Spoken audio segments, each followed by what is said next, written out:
செலுத்துறோம்ப்பா. நீர் எங்களுக்குள் இருப்பது எவ்வளவு கனம் பொருந்திய காரியம் அப்பா. நாங்கள் உம்மை நேசிக்கிறோம். பரிசுத்த ஆவியானவரே அப்பா தகப்பனே, நாங்கள் உம்மை நேசிக்கிறோம். எங்களோடு கூட இருப்பவரே, நன்றி செலுத்துறோம்ப்பா. நன்றி செலுத்துறோம், நன்றி செலுத்துறோம். சகல சத்தியத்திற்குள்ளும் எங்களை நடத்துகிறவரே, உம்மை ஸ்தோத்தரிக்கிறோம் அப்பா. சகல சத்தியத்தையும் எங்களுக்கு கற்றுத் தருகிறவரே, எங்களுக்கு போதிக்கிறவரே, உம்மை துதிக்கிறோம், துதிக்கிறோம், துதிக்கிறோம், துதிக்கிறோம். லீதேனே தியாந்திர ஹதரடா ஷடரபோ. Thank you father. நன்றி செலுத்துறோம்ப்பா, நன்றி செலுத்துறோம். உங்க வல்லமை, உங்க பிரசன்னம், உங்க அளவில்லாத அன்பின் அபிஷேகம் அப்பா ஊற்றப்பட நீர் எங்கள் மத்தியிலே உலாவி கொண்டு இருப்பதற்காக உமக்கு நன்றி செலுத்துறோம்ப்பா. எல்லா துதி கன மகிமையும் உமக்கே செலுத்துகிறோம். இயேசுவின் நாமத்தில் ஜெபிக்கிறோம் நல்ல பிதாவே. ஆமேன், ஆமேன், ஆமேன். ஏசாயா 42:9. பூர்வ காலத்தில் தெரிவிக்கப்பட்டவைகள் இதோ நிறைவேறலாயின, புதியவைகளையும் நானே அறிவிக்கிறேன். அவைகள் தோன்றாததற்கு முன்னே அவைகளை உங்களுக்கு சொல்லுகிறேன். ஆமென். இந்த நாள்ல நமக்குள்ள நல்ல ஆவியானவர் இருக்கிறார். பூர்வ காலத்தில் தெரிவிக்கப்பட்டவைகள் இதோ நிறைவேறலாயின, புதியவைகளையும் நானே அறிவிக்கிறேன். Yes, a new thing to be begin, a new season is to be begin. ஒரு புதிய பரிமாணத்திற்குள்ள, இது ஏதோ இட் இஸ் நாட், ஒரு புதிய பரிமாணத்திற்குள்ள நம்மை அழைத்து செல்கிறவர், அவைகளை நமக்கு முன் அறிவிக்கிறவர். சொல்லுங்களேன் எல்லாரும். புதிய பரிமாணத்திற்குள்ள என்னை அழைத்து செல்கிறார். புதியவைகளை நானே அறிவிக்கிறவர். எல்லாம் புதிதாயின.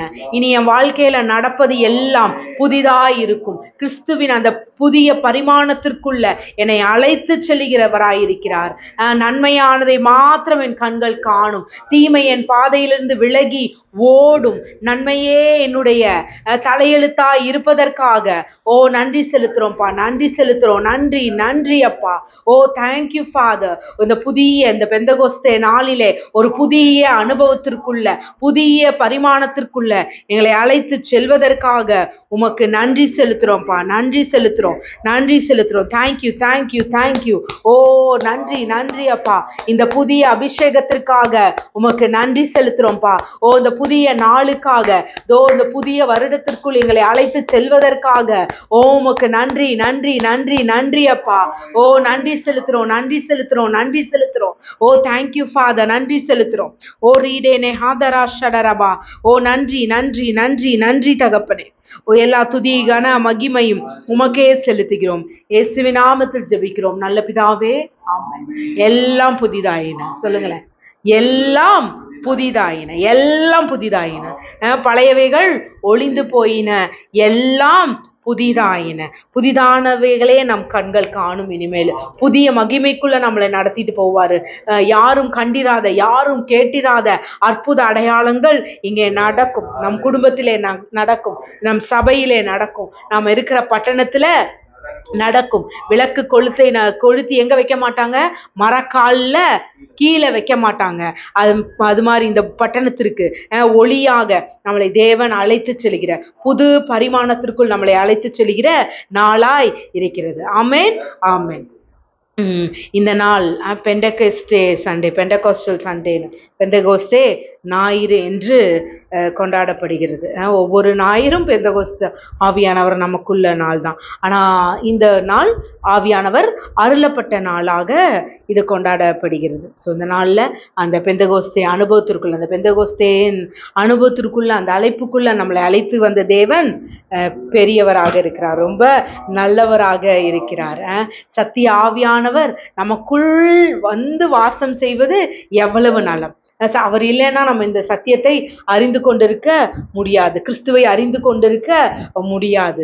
அப்பேற்பட்ட நல்ல ஆவியானவர் இன்னைக்கு நமக்குள்ள ஊற்றப்பட்டிருக்கிறதற்காக அவரை நான் நன்றியோடு எப்பொழுதும் நன்றியுள்ளவர்களாக இருப்போம். நமக்கு தெரியாது இந்த பெந்தகோஸ்தே சண்டே இதெல்லாம் எனக்கு எப்பவுமே டேஸை குறிச்சது இல்லை. ஆனால் போன வாரமே ஆவியானவர் நம்மளை ஆவியானவர் குறித்து தான் பேச வச்சார். ஸோ எப்படி என்ன பேசணும்? Expand your spirit, give time to him. அவரை வேல்யூ பண்ணுங்க. அவரோடு நீங்கள் இருக்க இருக்க உங்களுடைய என்னது பாத்திரம் நிரம்பிக்கொண்டே தான் இருக்குது. எப்படி சொல்கிறது, சின்ன ஒரு பாட்டில் இருக்குது, அதுக்கப்புறம் இருக்குது ஒரு குடம் இருக்குது, ட்ரம் இருக்குது, எல்லாமே. இப்போ ஒரு பாட்டில் இருக்குது, அந்த பாட்டிலுக்குள்ளே நான் தண்ணி ஊற்றுனேன்னா அந்த பாட்டில் லிட் வரையும் தான் நிரம்பும். அதுக்கடுத்து ஒரு வாட்டர் கேன் இருக்குது, அந்த வாட்டர் கேனில் நான் தண்ணி இருக்கிற வரையும் நிரம்பும். அதுக்கப்புறம் என்ன ஆயிரும்?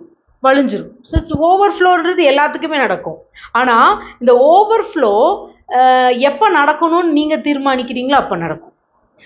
உங்கள் பாத்திரம் நீங்கள் என்ன பண்ணணும்? எக்ஸ்டெண்ட் பண்ணிகிட்டே இருக்கணும். Deeper deeper deeper. நீங்கள் வேர்பற்றணும். இப்போ நீங்கள் வேர்பற்றி பொங்கி வரும் பொழுது நீங்கள் அசையாமல் இருப்பீங்க.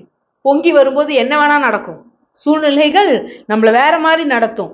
ஆனால் பொங்கி வர அலையை பார்த்து நம்ம என்ன பண்ண மாட்டோம்? கலங்க மாட்டோம். ஏன்னா நம்ம எங்கே வேர்பற்றிட்டோம்? கீழே. இப்போ நீங்கள் கொஞ்சமாக இருக்கும்போது பொங்கிட்டீங்க அப்படின்னா உடனே என்ன ஆயிடுவீங்க? நீங்கள் ஆப்போசிட்டில் ஒன்று நடக்கும்போது அது உங்களை சோர்ந்து போக பண்ணும். ஆனால் இதுவே நீங்கள் வேர் பற்றி இன்னும் ஆழமாய் இன்னும் ஆழமாய் அவருக்குள்ளே நம்ம போக போக போக நம்ம என்ன ஆக மாட்டோம்? சோர்ந்து போக மாட்டோம். ஏன்னா என்னுடைய வேர் என் கனிக்கும் என்னுடைய எல்லா சாரத்திற்கும் காரணமானவர் யாரு? இயேசு கிறிஸ்து. ஸோ நான் அவருக்குள்ளே நான் வேர் வச்சிருக்கேன். ஸோ எரேமியா 1:18. இதோ தேசம் அனைத்துக்கும் யூதாவின் ராஜாக்களுக்கும் அதில் பிரபுகளுக்கும் அதில் ஆசாரியர்களுக்கும் தேசத்தின் ஜனங்களுக்கும் எதிராக நான் உன்னை இன்றைய தினம் அரணிப்பான பட்டணமும் இருப்பு தூணும் வெண்கல அலங்கமும் ஆக்கினேன். ஆமென். என்னவானா ஆக்கிறாரா? இதோ தேசம் அனைத்திற்கும் யூதாவின் ராஜாக்களுக்கும் அதன் பிரபுக்களுக்கும் அதன் ஆசாரியர்களுக்கும் தேசத்தின் ஜனங்களுக்கும் எதிராக நான் உன்னை இன்றைய தினம் அரணிப்பான பட்டணமும் இரும்பு தூணும் வெண்கல அலங்கமுமாய் ஆக்கினேன். ஆமென். ஆக்க போறாரா? ஆக்கிட்டாரா? ஆக்கிட்டாரு. ஸோ நம்ம இன்னைக்கு எப்படி இருக்கோமாமா?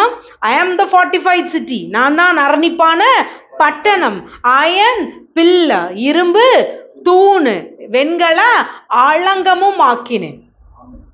எரேமியாவை நீங்கள் வாசித்து பார்க்கும்போது எரேமியா 1 தாயின் கருவில் உருவாகும் 1:5 சொல்லப்பட்டிருக்கு. என்ன பண்ணுற? நான் உன்னை வேர் பிரிக்கிறேன்றார். அதை வாசிங்க. எரேமியா 1:5. நான் உன்னை தாயின் வயிற்றில் உருவாக்கும் முன்னே உன்னை அறிந்தேன். நீ கர்ப்பத்திலிருந்து வெளிப்படும் முன்னே நான் உன்னை பரிசுத்தம் பண்ணி உன்னை ஜாதிகளுக்கு தீர்க்கதரிசியாக கட்டளையிட்டேன் என்று சொன்னான். தாயின் கருவில் இருக்கும் போதே நான் என்ன பண்ணிட்டேன்? உன்னை அறிந்துட்டேன். அங்கேயே உன்னை பரிசுத்தப்படுத்தி என்னவா மாத்திட்டேன்? தீர்க்கதரிசியாக மாற்றி விட்டேன். So it is calling begins. ஆண்டவர் டைம் பேசும்போதே உடனே என்ன ஆகல? தரிசனம் என்ன சொல்றது, அழைப்பு உருவாகல. ஆனா அவர் அங்க திடப்படுத்துகிறார். நான் உன்னை அறிஞ்சிட்டேன். எப்போ? இப்ப இல்ல, உன்னை எப்பொழுதே அறிந்து விட்டேன். தாயின் கருவில் உருவாகும் முன்னே உன்னை அறிந்தேன். I knew you who you are. நீ யார் என்பதை நான் உன் தாயின் கருவில் இருக்கும் பொழுதே நான் அறிந்து கொண்டேன். ஸோ அதனால உன் தாயின் கர்ப்பத்தில் இருக்கும் போதே உன்னை நான் என்ன பண்ணிட்டேன்? ஐ ஆம் செப்பரேட்டட் யூ. என்னுடைய பரிசுத்தத்திற்குள் என்னுடைய ஜீவத்தண்ணீருக்குள் பாதுகாக்கும்படி I have separated you. Separate பண்ணது மாத்திரமல்ல, I have make you as a prophet அப்படின்னு சொல்லப்படும். So when you are called as a prophet, you are separated. You're separated. இப்படி செப்பரேட் ஆகும் பொழுது அதுக்கப்புறம் அடுத்த ஸ்டேஜில் சொல்றாரு, ஐயோ எனக்கு வாய்ப்பு, நான் சின்ன பையனா இருக்கிறேனே, இதுவா இருக்கிறேனே அப்படிலாம் சொல்றாரு. சொல்லிட்டு நிறைய காரியம் நம்ம நினைக்கிறோம் நம்ம 1வது அதிகாரம் வாசிச்சு அப்படியே 2வது அதிகாரம் அப்படி கிடையாது. ஒரு வசனங்களுக்கும் there is a gap, time gaps இருக்கு. இப்படியே வந்துட்டு இருக்கிறாரு. அவர் நடுவில் சொல்றாரு, ஆண்டவர் அவர்கிட்ட காதுல பேசுறாரு, கண்ணில் நீ என்ன பார்க்கறேன்றாரு. இப்படியெல்லாம் காரியங்கள் இது பண்ணி தான் அந்த எரேமியா 1:18 சொல்லப்படுது. நான் ஒன்னும் என்ன பண்றேன்? உன்னைய நான் இந்த தேசத்திற்கு எதிராக உன்னை அனுப்புகிறேன். நீ ஒரு மனுஷன் இருக்கிறேன்னு சொல்லி கவலைப்படாத. ஏன்னா நான் உன்னை அரணிப்பான பட்டணமும் இரும்பு தூணும் வெண்கல அலங்கமும் ஆக்கினேன். So nobody can scratch you. அடுத்த வசனம் இருக்கு, உங்ககிட்ட சண்டை போடுவாங்க ஆனால் ஒருவரும் உன் மீது மேற்கொள்ள மாட்டார்கள். It's one man defence system. அப்படி உங்களை அழைத்திருக்கும் பொழுது நாம் தைரியமாய் பிரசங்கிக்கும்படிக்கு தான் இந்த நாட்கள்ல அழைக்கப்பட்டிருக்கோம். ஸோ இதற்கு என்ன காரணம்? ஒன்னாவது அதிகாரத்தை நான் பயமா இருக்கு ஸ்டார்ட் பண்ணவர் இங்கே நான் தைரியமா போய் என்ன பண்றாரு? நீங்க அடுத்தடுத்தாவது பாத்தீங்கன்னா எரேமியா தைரியமாய் போய் பிரசங்கிப்பார். அவருக்கு நிறைய பிரச்சனை வந்துச்சு, ஆனா ஒரு இதுலயும் அவரை அவர்களால் என்ன பண்ண முடியல, மேற்கொள்ள முடியவில்லை. ஏன்னா தேவன் சொன்னது, உன்னை நான் அரணிப்பான பட்டணமும் வெண்கல அலங்கமும் இரும்பு தூணுமா மாத்திட்டேன். அவர் மாறாதவர், அவர் சொன்ன சொல்லை மாற்றாத தேவனா இருக்கிறாரு. ஸோ பயந்து இருக்கும் பொழுதெல்லாம் தேவனு அதே வார்த்தையை கொண்டு நீங்க எரேமியா 15-20 வாசிக்கும் போது, நீ அவங்களுக்கு பயப்பட வேண்டாம், நான் உன்னை வெண்கல அலங்கமாக்கியிருக்கேன் அப்படின்னு சொல்லியிருக்கிறார் ஆண்டவர். So you are called to be a fortified city. என்னது? அரணிப்பான பட்டணமா அழைக்கப்பட்டிருக்கீங்க. நீங்க 3 இருக்கு, பட் நான் உங்க கூட இன்னைக்கு பேச இது பண்றது அரணிப்பான பட்டணம். நானும் நீங்களும் யாரு? அரணிப்பான பட்டணம். அவர்தான் என் கோட்டை, அவர்தான் என் துருகம். இப்படி சொல்ல நம்ம என்னவா மாறிடுறோமா? அரணிப்பான பட்டணமா இருக்கும். எதுவும் என்னை மோத முடியாது, எதுவும் என்னை சேதப்படுத்த முடியாது. ஆமென். ஸோ நானும் நீங்களும் ஃபர்ஸ்ட் நான் தெரிஞ்சுக்கணும், நான் யாரு? அரணிப்பான பட்டணம். மோசேவை ஆண்டவர் அழைக்கிறார் இல்லையா? தாயின் கருவில தான் அழைக்கிறார், அவர் பாதுகாக்கப்படுகிறார், எல்லாம் நடக்குது. ஆனா அவரு ஆண்டவர் கூப்பிடும் போது அவர் என்ன சொல்றாரு? ஐயோ நான் மந்தனாவு திக்குவாயி அப்படி இப்படி சொல்றாங்க. ஆனா when the spirit டெவலப் ஆக ஆக ஆக அவர் என்ன பண்றாரு? எகிப்திய ராஜா எந்த ராஜாக்கு பயந்து ஓடுனாரோ அதே எகிப்து ராஜாக்கு முன்னாடி வந்து நிக்கிறாரு. என் ஜனங்களை போக விடுன்னு சொல்றாரு. செங்கடலை 2ஆக பிளிக்கிறாரு. 25 லட்சம் ஜனம். எத்தனை லட்சம் ஜனம்? 25 lakhs பீப்புள்ஸ் நிக்கிறாங்க. எல்லாரும் முறுமுறுக்கிறாங்க, நாங்க அங்க சாகறதுக்கு இடம் இல்லையா, இங்க கொண்டு வந்து சாகடிக்க பாக்குற, அப்படி இப்படின்னு சொல்லி எதிர்பட்ட காரியங்கள் அநேகம் வந்த போதும் ஸ்டாண்ட் ஸ்டில். என்ன பண்ணுங்க? நீங்க அமர்ந்து இருங்க, நில்லுங்க, கர்த்தர் என்ன செய்ய போறாருன்றத பாருங்கன்னு சொல்லி தன் கோலை நீட்டிய பொழுது அங்கே செங்கடல் 2ஆக பிளந்து. அப்போ இது எப்படி நடந்துச்சு?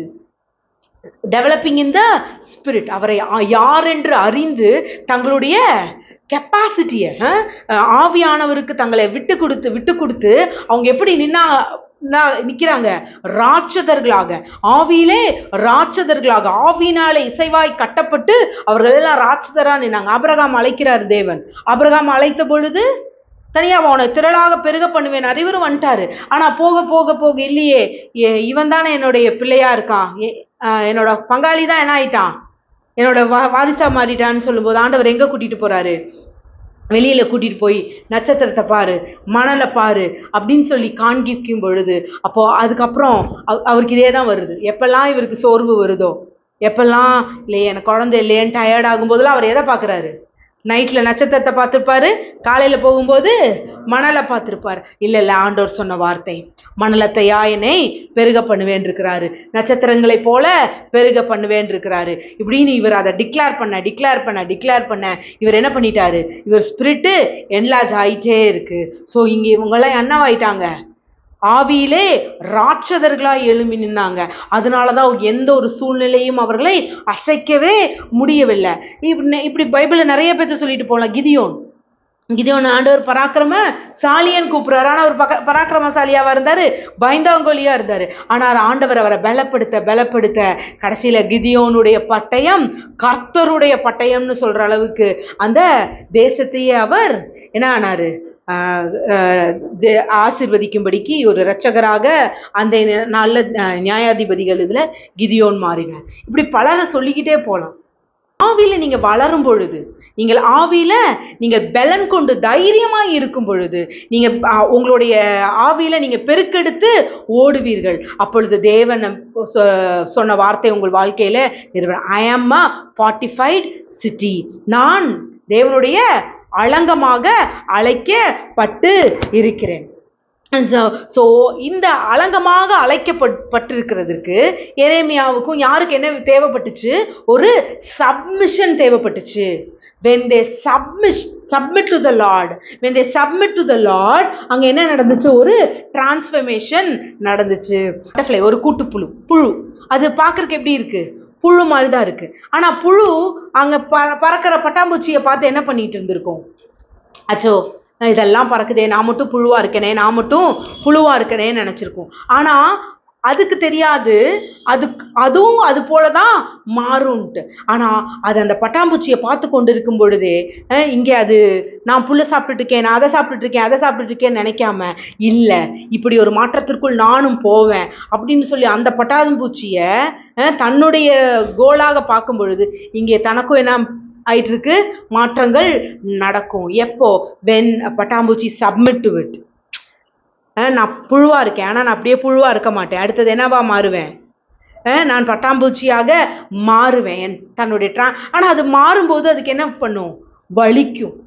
அது அந்த இதெல்லாம் கிளியும் போது இது பண்ணும்போது வலிக்கும் தான். ஆனா அது வரையும் தேவனுடைய பலத்துக்கரத்திற்குள்ள காத்திருப்பது போல அந்த பட்டாம்பூச்சி, அந்த புழுவும் அதே தான் வைக்கப்பட்டிருக்கிற இடத்துல காத்திருக்கும் பொழுது நிச்சயம் அங்க என்னவா மாறுது?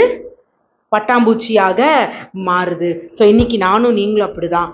தேவனுடைய பலத்த கரத்திற்குள்ள நம்மளை ஒப்புவிக்கும் பொழுது நிச்சயம் தேவன் நம்மை இந்த பூமிக்கு உப்பாக, இந்த பூமிக்கு வெளிச்சமாக நிச்சயமா மாற்றுவார். ஆமென். when there is a submission, என்னது? there is a transformation. submission makes transformation. amen. amen. இப்போ நம்ம நெகட்டிவ்ல இருந்து பார்க்கலாம். என்னாகமம் 13:28. I am a fortified city. நான் fortified cityன்னு என்னை அறியாத பொழுது அவங்க இஸ்ரவேல் ஜனங்கள் எதையெல்லாம் fortified சிட்டியா பார்த்தாங்க? என்னாகமம் 13:28, உபாகமம் 1:28. நானே வாசிக்கிட்டா? என்னாகமம் 13:28. ஆனாலும் அந்த தேசத்திலே குடியிருக்கிற ஜனங்கள் பலவான்கள், பட்டணங்கள் மிகவும்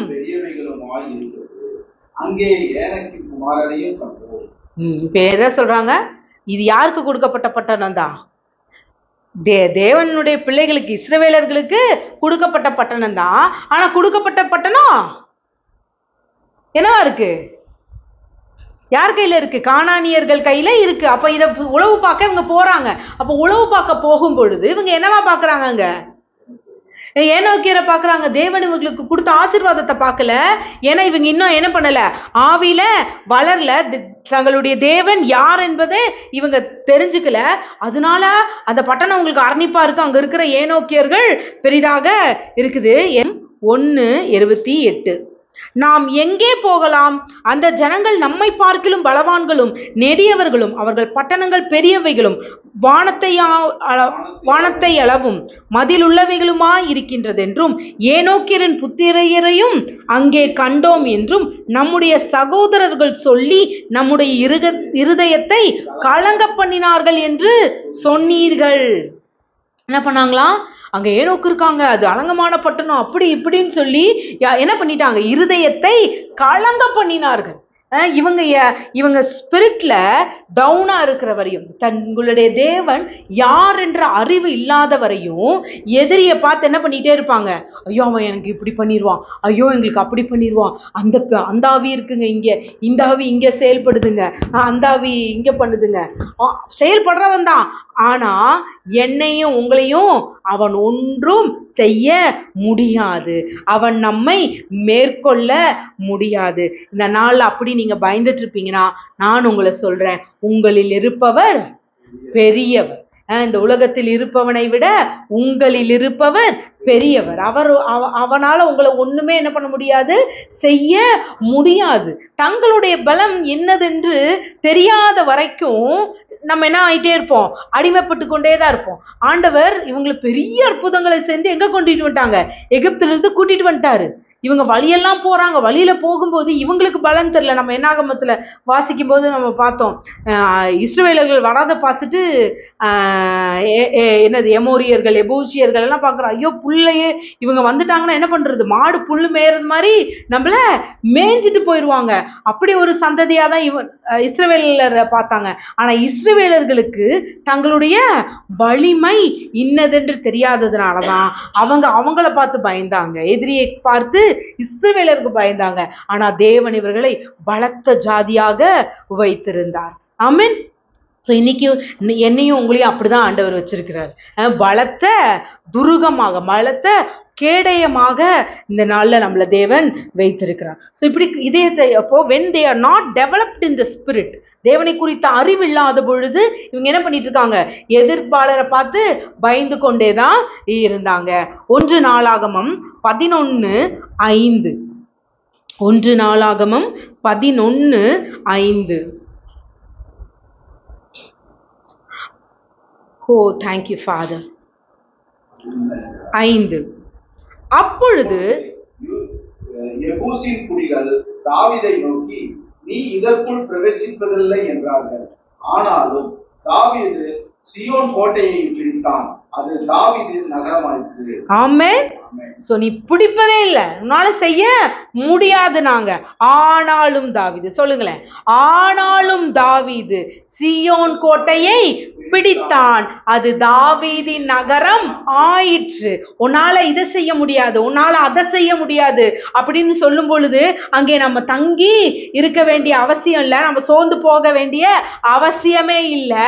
ஆனாலும் தாவீது, சொல்லுங்களேன், ஆனாலும் தாவீது சீயோன் கோட்டையை பிடித்தான். ஆமென். அது என்னவாயிருச்சான், தாவீதின் நகரம் ஆயிருச்சு. சியோன் கோட்டை தான், ஆனா டோட்டலா அது யாருடைய நகரம் ஆயிருச்சு, established by தாவீதோட நேம்ல. It's given a new name. ஒரு புது நாமம் அந்த சியோன் கோட்டைக்கு கொடுக்கப்படுகிறது. என்னன்னு, அவனுடைய நாமமே கொடுக்கப்படுகிறது. சோ இன்னைக்கு உங்க வாழ்க்கையில எதெல்லாம் நீங்க பிடிக்க முடியாதுன்னு நினைச்சிட்டு இருக்கீங்களோ, நிச்சயமாக நீங்க அதை பிடித்து கொள்வீர்கள். அதற்கு உங்க நாமமே இடப்படும், இயேசுவின் நாமத்தினாலே. ஆமென். சோ இது எப்படி தாவீதுக்கு மாத்திரம் சாத்தியமானது, மற்றவங்க எல்லாம் முடியாது, இது ஏனோக்குப்பட்டன அப்படி இப்படின்னு சொல்லிட்டு இருக்கும்போது தாவீது மாத்திரம் அதை பிடித்து கொண்டான். தாவீது மாத்திரம் அல்ல. என்னாகமம் 13:30. என்னாகமம் 13:30. அப்பொழுது காலேபு மோசேக்கு முன்பாக ஜனங்களை அமர்த்தி, நாம் உடனே போய் அதை சுதந்தரித்துக் கொள்வோம், நாம் அதை எளிதாய் ஜெயித்துக் கொள்ளலாம் என்றான். ஆமென். எல்லாரும் பயப்படுறாங்க, ஐயோ அது அங்க ஏனோக்கு இருக்காங்க, அங்க அப்படி இருக்கு, என்னது வெட்டுக்கிளி மாதிரி நம்மளை பச்சிச்சு போட்டுருவாங்க அப்படி சொல்லும்போது, சும்மா இருங்க சும்மா இருங்கன்னு சொல்லி அமர்த்தி அவர் என்ன சொல்றாரு, நான் உடனே போய், நாம் உடனே போய் அதை சுதந்தரித்துக் கொள்ளலாம், நாம் அதை எளிதாய் சுதந்தரித்துக் கொள்ளலாம்ன்றாங்க. சோ இதுதான். சோ தேவன் இன்னார் என்பது அறிவு வரும் பொழுது இவர்களுடைய பேச்சு மாறுது. அவங்க என்ன பண்ண மாட்டாங்க, அந்த கூட்டத்தோட கூட்டமா இருக்க முடியாது.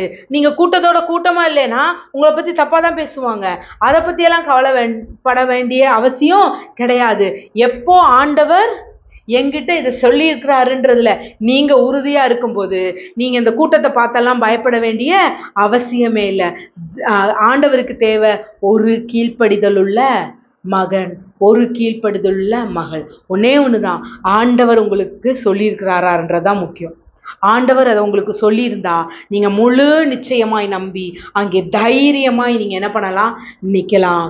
ஏன்னா பேசியது மனிதன் அல்ல, உங்களோடு பேசியது ஆவியானவர். சோ உங்க மேல இருக்கிற அபிஷேகத்தை குறிச்சு நம்ம என்ன பட தேவையே இல்லை, கவலைப்பட தேவையே இல்லை. ஏன்னா அழைத்தவர் உண்மையுள்ளவராயிருக்கிறார், அழைத்திருக்கிறார், நம்மளை மேன்மைப்படுத்த போவதும் நம்மை மகிமைப்படுத்த போவதும் அவரே. அதனால நம்ம மற்றபடி என்ன இதை பத்தும் கவலைப்பட தேவையே இல்லை. ஆமென். ஸோ இவர்களுக்கு மாத்திரம் எப்படி அந்த ஸ்பிரிட்ல ஒரு டிரான்ஸ்ஃபர்மேஷன், எல்லாத்துக்கும் ஸ்பிரிட்ல டிரான்ஸ்ஃபர்மேஷன் கொடுக்கப்பட்டிருந்துச்சுதான். ஆனா என்ன பண்ண முடியல, மற்றவங்களால அதை சுதந்திரிக்க முடியல. அப்போ இதுல தாவீது என்ன ஸ்பெஷல்? நிறைய இருக்கு. நான் தாவீதை மாத்திரம் இந்த நாள்ல சொல்லிட்டு நம்ம எப்படி அதுல வளரணுன்றத சொல்றதுக்காக நான் தாவீதை மாத்திரம் எடுத்திருக்கிறேன். 2 சாமுவேல் 22 1 2 3. 2 சாமுவேல் 22 1 2 3. கர்த்தர் தாவீதை அவனுடைய எல்லா சத்துருக்களின் கைக்கும் சவுலின் கைக்கும் நீங்களாக்கி விடுவித்த போது அவன் கர்த்தருக்கு முன்பாக பாடின பாட்டு, கர்த்தர் என் கண்மலையும் என் கோட்டையும் என் இரட்சகருமானவர். தேவன் நான் நம்பியிருக்கிற துருகமும் என் கேடகமும் என் இரட்சணியம் கொம்பும் என் உயர்ந்த அடைக்கலமும் என் புகலிடமும் என் இரட்சகருமானவர். என்னை வல்லடைக்கு நீங்களாக்கி ரட்சிக்கிறவர் அவரே. ஆமென், ஆமென். ஸோ இங்க ஒரு பெரிய வெற்றியை நோக்கி தான் வந்திருக்கிறாரு, பெரிய வெற்றியை அடைஞ்சிட்டு தான் வந்திருக்கிறாரு. ஆனாலும் தாவீது சொல்றார், கர்த்தர் என் கண்மலை என் கோட்டையும் என் இரட்சகருமானவர், நான் நம்பியிருக்கிற துருகம், என் கேடகம், என் இரட்சண்ய கொம்பு, என் உயர்ந்த அடைக்கலம், என் புகலிடமும் என் இரட்சகருமானவர், என்னை எல்லா வல்லடிக்கும் நீக்கி காக்கிறவர் அவரே. He declared again and again. நீங்க சங்கீதம் முழுசா பாத்தீங்கன்னா இது திரும்பி வந்துட்டே இருக்கும். கர்த்தர் நல்லவர், கர்த்தர் என்னது, என் நம்பிக்கையானவர், என் மனமகிழ்ச்சி, என்னுடைய துருகம், என்னுடைய கோட்டை அப்படின்னு சொல்லி தாவீது எப்பொழுதும் என்ன பண்ணிட்டே இருக்கிறாரு, தேவனை புகழ்ந்து கொண்டே இருக்கிறாரு. அவர் தேவனுடைய அவர் மேல வச்சிருந்த நம்பிக்கைய ஒரு பொழுதும் கைவிடவே இல்லை. அவர் இக்கட்டுல நடந்தாலும் சரி, துன்பத்துல நடந்தாலும் சரி, எந்த சூழ்நிலையில வாழ்ந்தாலும் சரி, அவர் தேவனை மேன்மைப்படுத்தி கொண்டே இருந்தார். சங்கீதம் 9:9. சங்கீதம் 9:9 வாசிச்சுட்டு 37 39 வாசிக்கலாம். சிறுமைப்பட்டவனுக்கு கர்த்தர் அடைக்கலமானவர், நெருக்கப்படுகிற காலங்களில் அவரே தஞ்சமானவர். ஆமென். நான் சிறுமைப்பட்டு இருந்தாலும் சரி, நான் நெருக்கப்பட்டு இருந்தாலும் சரி, என் தேவனே என்னுடைய அடைக்கலமானவர், அவரே என்னுடைய தஞ்சமானவர். ஸோ எப்படி உங்க வாழ்க்கையில எந்த சூழ்நிலை வந்தாலும் சரி, ஆண்டவருக்கு எதிராக முறுமுறுக்கிறவர்களா இருந்தீங்கன்னா இன்னும் நீங்க ஆவியில வளரல.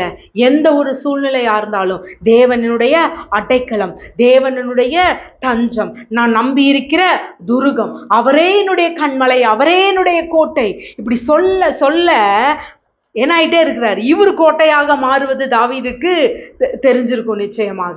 ஆமென். ஸோ இந்த நாள்ல நாம் நெருக்கப்பட்டு கொண்டிருந்தாலும் சரி, ஸோ ஒடுக்கப்பட்டிருந்தாலும் சரி, மனிதர்கள் நம்மளை தூஷித்தாலும் சரி, என்ன சொன்னாலும் சரி, அவரை நம்பியிருக்கிற நான், அவரே என் தஞ்சம், அவரே என்னுடைய கோட்டையுமாக இருக்கிறார். சங்கீதம் 37:39. நீதிமான்களுடைய ரட்சிப்பு கர்த்தரால் வரும், இக்கட்டு காலத்தில் அவரே அவர்கள் அடைக்கலம். ஸோ இன்னைக்கு நாம் நீதிமான்களாக அழைக்கப்பட்டிருக்கோம். ஸோ நீதிமான்களுடைய ரட்சிப்பு அவராலே வருகிறது. இக்கட்டு காலத்தில் அவரே என்னுடைய துணை, அவரே என்னுடைய அடைக்கலம். உங்களுக்கு சுத்தி ஒரு இக்கட்டு இருக்கிற மாதிரி இருக்கா, நீங்க உடனே சோர்ந்து போயிடாதீங்க. அவரே என்னுடைய தஞ்சம், அவரே என்னுடைய அடைக்கலம். கீப் ஆன் டிக்ளேர் பண்ணிட்டே இருங்க. உங்க வாயின் வார்த்தை என்னது, நன்மை உள்ளதாக வரணுமா? அப்போ உங்க வாயின் வார்த்தையே உங்களை தீர்மானிக்கும். உங்க வாழ்க்கை எங்கே சென்று கொண்டிருக்கிறது உங்க வாயின் வார்த்தை தீர்மானிக்கும். அதனால சோர்ந்து போகாதீங்க. எப்பொழுது என்ன சொல்லிட்டே இருங்க, அவரே என்னுடைய அடைக்கலமானவர். எந்த ஒரு பாடுகள் மத்தியில நீங்க போனாலும் சரி, நோய்வாய்ப்பட்டு போனாலும் சரி, ஒன்னே ஒண்ணு, என் கர்த்தர் நல்லவர், அவர் என்னுடைய அடைக்கலமா இருக்கிறார், அவரே என்னுடைய தஞ்சமா இருக்கிறார், அவரே என்னுடைய கோட்டையா இருக்கிறார். ஆமென். சங்கீதம் 71:3. சங்கீதம் 71:3.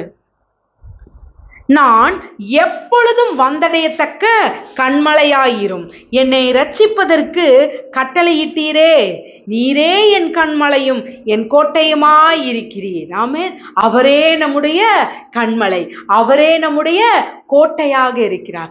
எப்பொழுதும் நாம் வந்தடையத்தக்க கண்மலையாக இருக்கிறார். ஸோ நீங்க எப்ப வேணாலும் அவர்கிட்ட போகலாம், எந்த சூழ்நிலையில இருந்தாலும் போகலாம். தாவீது எத்தனையோ முறை பாவம் செய்த பொழுது கூட அவனுக்கு நீ இப்படி செஞ்சுட்டேன்னு சொல்லி அறிவிக்கப்படும் பொழுது அவன் உடனே சாஷ்டாங்கமாக தேவனுடைய சபையில தேவனுக்கு தன்னை அர்ப்பணித்து மீண்டும் எழுந்தாங்க. ஸோ தாவீது எத்தனை முறை விழுந்தாலும் மீண்டும் மீண்டும் எந்திரிச்சு, என் தேவன் என்னுடைய கோட்டை, என்னுடைய தஞ்சம், நான் நம்பி இருக்கிற துருகம், அவரே என்னுடைய உயர்ந்த கண்மலை, அவரே என்னுடைய புகலிடம், அவரே என்னுடைய அடைக்கல பாறை என்று சொல்லி தேவனையே சார்ந்திருந்தார். தேவனை சார்ந்திருந்த வாழ்க்கையினாலதான் ஆண்டவர் சொல்றாரு, அவர் என் இருதயத்திற்கு ஏற்ற தாசன். ஆமென். நீங்க பாத்தீங்கன்னா ஆதாம் முதல் மோசே, அதுக்கப்புறம் யார் வந்தா, நோவா, எல்லாரும் வந்தாங்க. ஆனா ஒருவர் கூட தேவனை பார்த்து நல்லவர்னு சொல்லல. தாவீது மாத்திரம்தான். தாவீது முதல் முறை நீங்க பைபிளை வாசிக்கும் பொழுது எங்க கர்த்தர் நல்லவர்னு சொல்லப்படுதுன்னா தாவீதினுடைய வாயிலிருந்து தான். தாவீது தான் சொல்றாரு, கர்த்தர் நல்லவர், அவர் கிருபை என்றும் உள்ளது. கர்த்தர் எவ்வளவு நல்லவர் என்பதை ருசித்து பாருங்கள். ஸோ மற்றவங்களாம் அவர் எப்படி பார்த்தாங்களோ தெரியாது.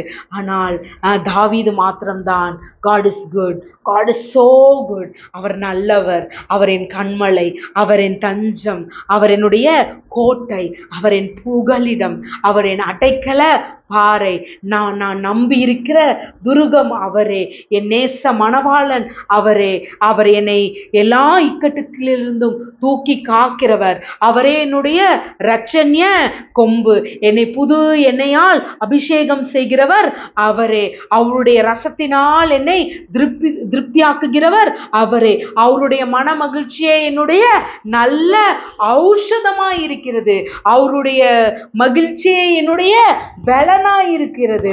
கர்த்தர் நல்லவர், கர்த்தர் உண்மையுள்ளவர், கர்த்தர் சாந்த குணம் உள்ளவர், அவர் மன மகிழ்ச்சி உள்ளவர் என்று அவர் அறிக்கை செய்து கொண்டே இருந்தார்.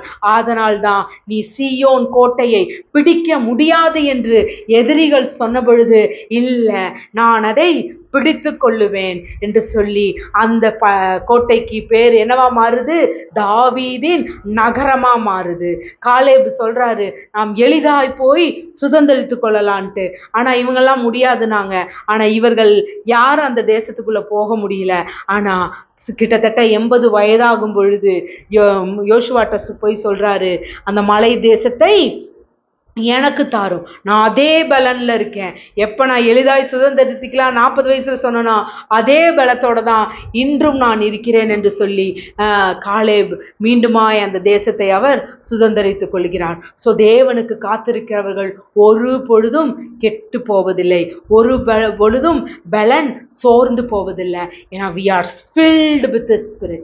ஸோ இப்பெல்லாம் இத்தனை நேரம் நான் பேசினது எல்லாமே யாரு, பழைய ஏற்பாட்டில் இருந்தவர்கள். ஸோ பழைய உடன்படிக்கையின் கீழ் இருந்தவர்களுக்குள்ளே இவ்வளவு வல்லமை ஊற்றப்பட்டிருக்குன்னா, இன்னைக்கு நானும் நீங்களும் கிறிஸ்துவின் இரத்தத்தினாலே கிறிஸ்துவனுடைய வேருக்கும் சாருக்கும் பங்குள்ளவர்களாக அழைக்கப்பட்டிருக்கோம்.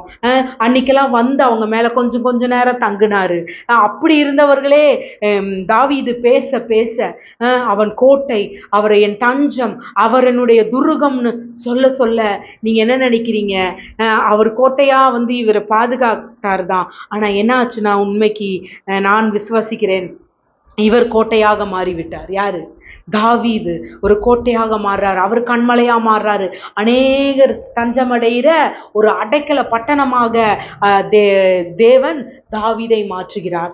இப்படிதான் எரேமியாவை பார்த்து சொல்றாரு, நீ கோட்டை, நீ அரணான பட்டணம், நீ இரும்பு தூண், வெண்கல அலங்கமுமா இருக்கிறேன். அப்போ எரேமியாவை அழைத்தவர் இன்னைக்கு உங்களை பார்த்து சொல்றாரு, நீ அலங்கமான பட்டணம், நீ இரும்பு தூணு, நீ வெண்கல அலங்கமுமாய் இருக்கிற.